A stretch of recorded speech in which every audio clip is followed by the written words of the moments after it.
No, ma la sentinella la faccio e ci dia a noi la possibilità di parlarne fra un pochissimo. Di Pietro, lei mi deve spiegare, facile, che cosa è successo nel PDL. Bernini, non si scandalizzi, ma Di Pietro è uno che semplifica. Guardi, io non mi scandalizzo con Di Pietro, ci io conosciamo da tempo. Ho grande rispetto per i salti mortali che ha dovuto fare la collega Bernini. Beh, adesso... Salti mortali? Non mi sembra che quello di chiedere che la Corte No.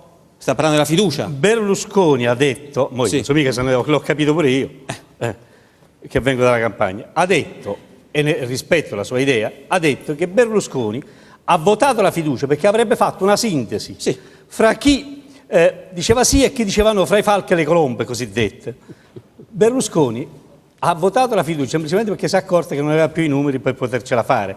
Cioè lui ha fatto questa giravolta dell'ultimo minuto semplicemente perché questo era il modo per perdere senza fare cappotto. Perché una cosa è, oggi Berlusconi può dire al governo ci sto ancora pure io.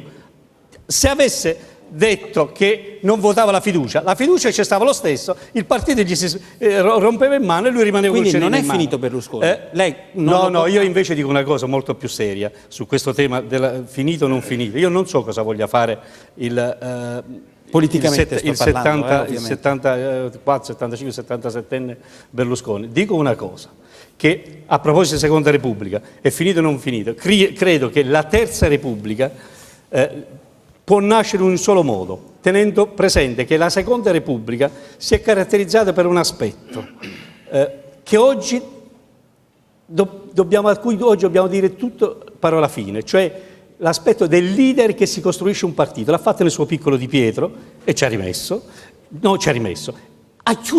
ha fatto il suo ciclo. Quindi Di Pietro, Di Pietro, Berlusconi, Bossi, Fini. Mi auguri che non succeda la stessa cosa pure a Renzi, perché siamo allo stesso punto pure lì.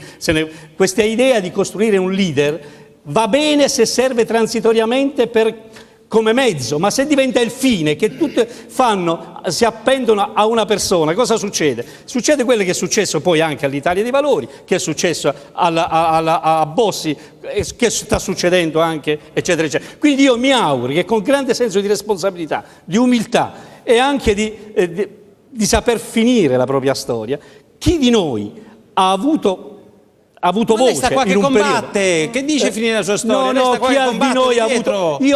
Ma io sono tornato a fare il militante dell'Italia dei Valori. Allora? Ma una cosa è fare il militante, una cosa che ancora a dire siamo tutti appesi a Berlusconi. Ma sta facendo il militante? La seconda parte della nostra settimana, Bernini, poi devo parlare con Maurizio Belpietro. Hanno tutti lo stesso colore i voti.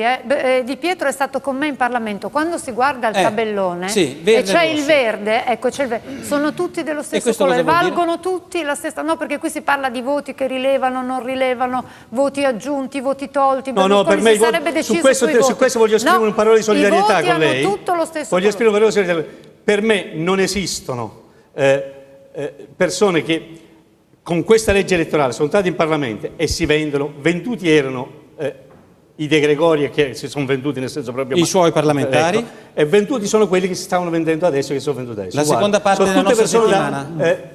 Sputare in faccia. Non si è venduto nessuno. Sputare in faccia? E lei l'ha fatto con De Gregorio? Io mi sono costituito di parte civile e l'Italia Valori è stata messa parte civile. L'ho denunciato, perché io ritengo che una persona che vende il suo voto... Ma perché vende? Ma come non vende? Ha preso pure i soldi, l'ha messo pure. Vediamo se la seconda parte della settimana.